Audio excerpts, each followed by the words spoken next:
Naging maganda ang resulta ng operation ni Hassett.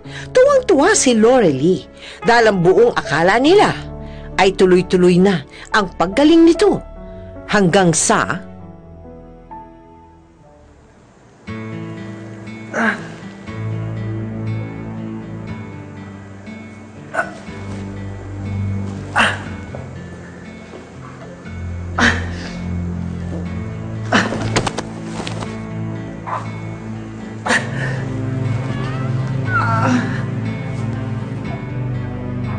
Tumubo nga yung liver. Pero yung liver na yun, may dala na namang tumor. Tumor. O nagpa-opera siya ulit? Hindi na. Hindi na. Sinabihan siya na magpa-opera. Parang, Ayaw niya?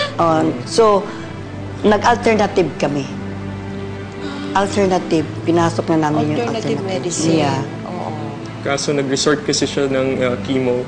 Tapos doon na Doon siya nanghina. Doon na naghihina. Tapos nag-double yung, yung tumor.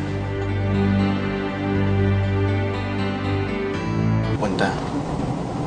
Ang layo na sa Maynila. Ilang beses akong tumawag, nag-text. Pero hindi mo ako sinasagot. Jen, mas makakabuti pa kung maghihiwalay muna tayo. Inaalala lang kita. You deserve someone better. Hindi mo na ba ako mahal? Mahal na mahal kita. That's why I'm letting you go. I want you to find someone who will take care of you. Who will be there for you and love you. Dahil sa ngayon, hindi ko na magagawa yan para sa'yo. So please, Jen. please.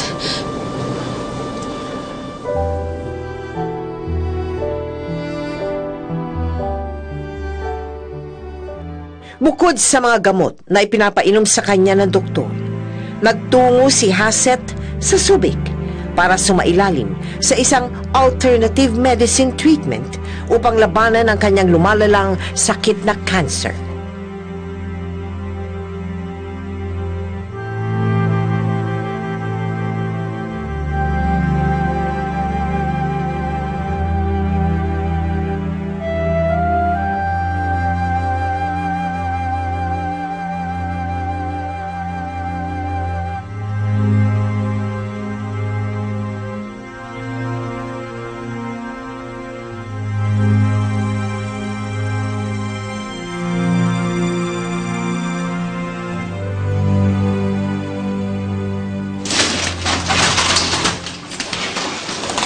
Good news.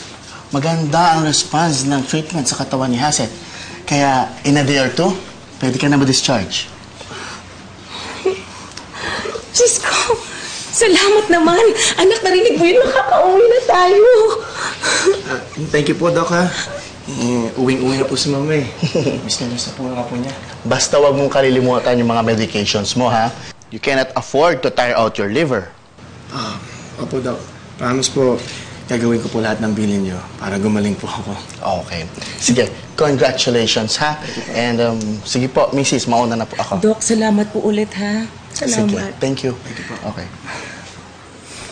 Diyos ko, salamat po. Makaka-uwi na po kami. Oh, nakangisi ka dyan. Ano nakakatawa? Meron bang dumi sa mukha ko, ha? Hindi po, Ma. Sabi po ng doktor, in a day or two. Saka, hindi pa po tayo nakakabayad ng hospital bills. Uwing-uwi na po kayo. Akala ko kasi pwede nang umuwi ngayon, eh. Gusto ko na talaga umuwi. Alam mo ba? Alam niyo po, Ma. Mamamiss ko rin po itong lugar na to. Yung tayo lang pong dalawang maghapon. Papasalamat po ako na nandiyan po kayo lagi. Nag-aalaga sa akin, nagmamahal. Napakaswerte ko po na kayo po naging mama ko. I love you, Ma. I love you too, anak. At tatandaan mo, ha? Parating nandito ang mama. Basta't gumaling ka lang, lahat gagawin natin.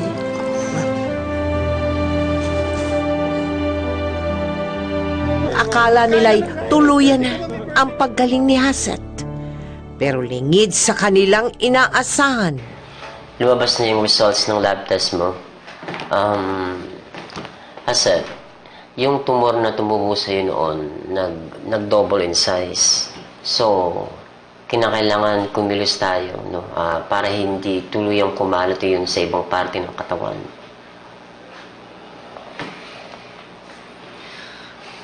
Dok, anong pwedeng gawin? Kailangan bang bumalik sa alternative medicine?